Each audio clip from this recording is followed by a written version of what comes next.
មកណាគេខ្លះជា Aries ចូលមកមើលវីដេអូនេះទាំងអស់គ្នាវីដេអូនេះគឺសម្រាប់ Aries ណាសម្រាប់បងអូនដែលមិនមែនជា Aries អាចរងចាំមើលវីដេអូបន្តបានឬក៏អស់រំលងវីដេអូនេះក៏បានដែរសួស្តីអ្នកទាំងអស់គ្នាខ្ញុំគឺការ៉ុតថ្ងៃនេះយើងមកមើលថាតើមានអ្វីកើតឡើងនៅក្នុងជីវិតអ្នកទាំងអស់គ្នាហើយអ្វីទៅគឺជាដំបូន្មានឬក៏ជា advice សម្រាប់អ្នកទាំងអស់គ្នានៅខាងមុខខ្ញុំនេះមាន3ក្រុមទី1ក្រុមទី2និងក្រុមទី3ហើយខ្ញុំក៏មានគ្រាប់អង្កាំ3គ្រាប់សម្រាប់ឲ្យអ្នកទាំងអស់គ្នាងាយស្រួលក្នុងការរើសផងដែរអ្នកទាំងអស់គ្នាអាចរើសទៅតាមអារម្មណ៍ដែលកាត់ដែលតាក់ទាញអ្នកទាំងអស់គ្នាទៅហើយចូលចងចាំថាការដែលអាននេះគ្រាន់តែជាការលេងកម្សាន្តសប្បាយតែប៉ុណ្ណោះអូខេឥឡូវអ្នកទាំងអស់គ្នារើសមកផ្លែទៅ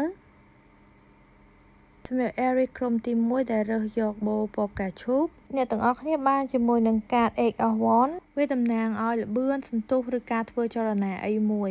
អញ្ចឹងឥឡូវនេះនៅក្នុងជីវិតរបស់អ្នកទាំងអស់គ្នានឹងកំពុងតែមានដំណើរការអ្វីមួយយ៉ាងលឿនបំផុតវាអាចជាឱកាសអីមួយដែលនឹងផ្លាស់ប្ដូរអ្នកទាំងអស់គ្នាអាចស្ថិតនៅក្នុងកន្លែងធ្វើការផ្នែកទំនាក់ទំនងឬក៏គម្រោងផ្ទាល់ខ្លួនរបស់អ្នកទាំងអស់គ្នាចឹងហើយសារសម្រាប់អ្នកទាំងអស់គ្នាពេលនេះសូមលើកទឹកចិត្តឲ្យអ្នកទាំងអស់គ្នាចាប់យកឱកាសមួយហ្នឹងឬក៏ឆន្ទៈមួយហ្នឹងសូមអ្នកទាំងអស់គ្នាត្រៀមខ្លួនឲ្យរួចជាស្រេចក្នុងការសម្រេចចិត្តទៅលើ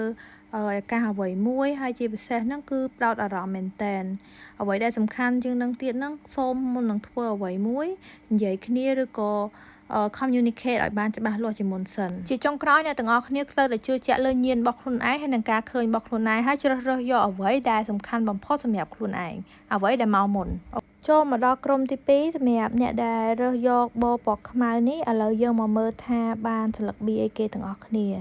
ចឹងអ្នកទាំងអស់គ្នាបានជាមួយនឹងស្លឹកបៀ Page of Cups ហើយស្លឹកបៀនេះគឺជាស្លឹកបៀដែលប្រច្រាស់ទៀតអ្នកទាំងអស់គ្នាស្លឹកបៀមួយនេះបង្ហាញពីការរារាំងផ្លូវអារម្មណ៍ភាពមិនពិតប្រាកដឬក៏ការពជាពេលនៃអ្វីមួយ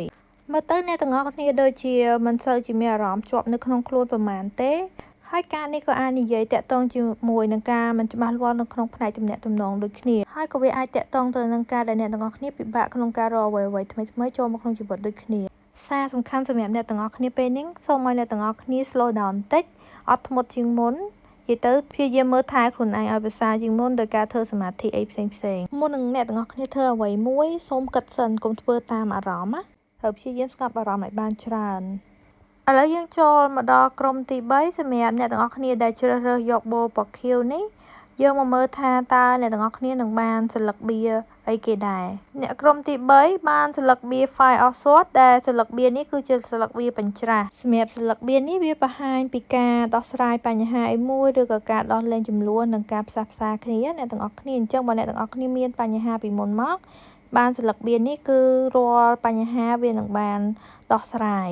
អ្នកទាំងអស់គ្នាឃើញមានមនុស្សស្រីយំនៅក្នុងរូបហ្នឹងក៏ប៉ុន្តែវាជាស្លឹកបៀបច្រាអញ្ចឹងរឿងដែលទុកសោកហ្នឹងវានឹងត្រូវបានហូរចេញទៅវិញណាសារសម្រាប់អ្នកទាំងអស់គ្នាហ្នឹងគឺគុំគួនច្រើនរៀនដោះលែងរៀនបើកចិត្តដើម្បីមានសេចក្តីសុខផ្លូវចិត្តណាមិនថាក្នុងជីវិតផ្ទាល់ខ្លួនទំនាក់ទំនងឬក៏ការងារគួរតែរៀនអត់ឱនឲ្យគ្នាឲ្យបានច្រើននៅពេលដែលអ្នកទាំងអស់គ្នាធ្វើបានឱកាសល្អៗនឹងចូលមកក្នុងជីវិតអញ្ចឹងការអានខ្ញុំសម្រាប់ Eric ថ្ងៃហ្នឹងគឺចប់ហើយអ្នកទាំងអស់គ្នាចំពោះ zodiac sign ផ្សេងទៀតរងចាំនៅវីដេអូបន្ទាប់អញ្ចឹងកុំភ្លេច comment ខាងក្រោមវីដេអូខ្ញុំផងណាថាអ្នកទាំងអស់គ្នារើសយកស្លឹកបៀមួយណាបាយបាយ